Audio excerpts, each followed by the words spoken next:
Hello students, in today's video I will continue chapter 14 from your social science textbook British period in India. In the previous video we have learned how the British East India Company defeated their rival companies and established their control over trade in India. They won the Battle of Plassey in 1757 and Battle of Buxar in 1764. Thus, gradually, the British East India Company gained control over India.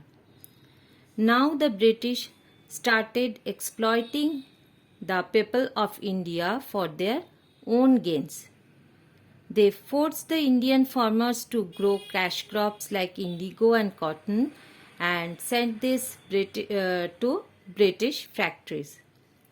They also forced Indian people to buy all the British made goods and heavy taxes were imposed on Indians. Thus, there was a lot of dissatisfaction with the British in all sections of Indian society, and the people of India decided to revolt against the British. Revolt of 1857. As a result of their growing discontent, the people of India decided to revolt against the British. This rebellion is called the Revolt of 1857. So, the rebellion against the British is called the Revolt of 1857 or the Sepoy Mutiny. The British historians called the revolt of 1857 as the Sepoy Mutiny, and the Indian historians call it the first war of independence and the first freedom struggle, etc. The revolt was started by the Indian soldiers, also known as Sepoys, serving in the British Army at Meerut. The Indian leaders who took part in the revolt were Rani Lakshmibai of Jhansi, Nana Sahib and Tantia Top in Kanpur, Begum Hazrat Mahal in Awadh, Maulavi Ahmadullah, Rao Tularam and Kanwar Singh. Within a year, the British succeeded in crushing the revolt. The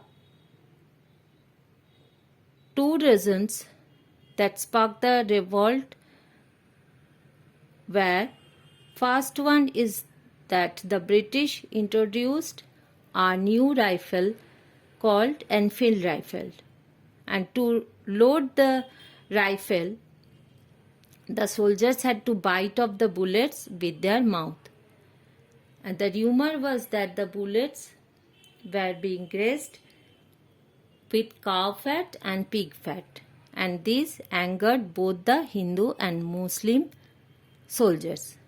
Here is a question that what caused all the kings from different parts of the country to come together and revolt against the British? If we see the second reason of the revolt, then we get the answer. The British imposed doctrine of lapse in India. According to it, a princely state would become a part of the British Empire if the king of that state died without a male successor. An adopted child was not accepted as the successor of the state by the British. Many Indian states, including Jhansi and Nagpur, brought under the control of the company due to this doctrine of lapse. So, all the kings from different parts of the country came together and revolt against the British. The revolt was started by at Meerut by the Indian soldiers who were serving in the British Army. And the Indian leaders who took part in this revolt were Rani Lakshmibai of Jhansi, Nana Sahib and Tatia Top in Kanpur, Begum Hazrat Mahal in Awadh, Maulavi Ahmadullah, Rao Tularam and Kanwar Singh. But the British succeeded in crushing the revolt within a year. The revolt brought about several changes. The British government took control over the administration of the country, bringing the rule of the East India Company to an end. Queen Victoria became the Empress of India and she appointed a viceroy to rule over India on her behalf. Although the revolt was suppressed, finally it shook the foundation of the British Empire in India.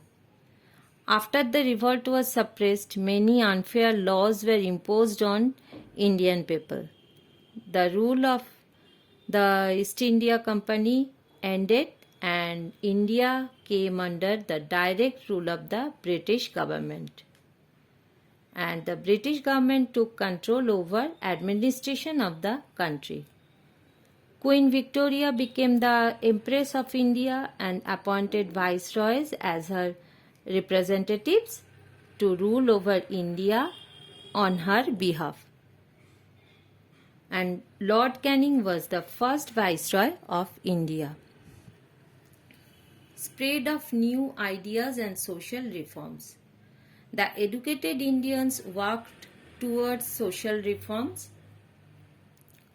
Reformers like Raja Ram Mohan Roy, Ishwar Chandra Vidyasagar, Maharshi Devendranath Tagore and Dayanand Saraswati all raised their voices against various social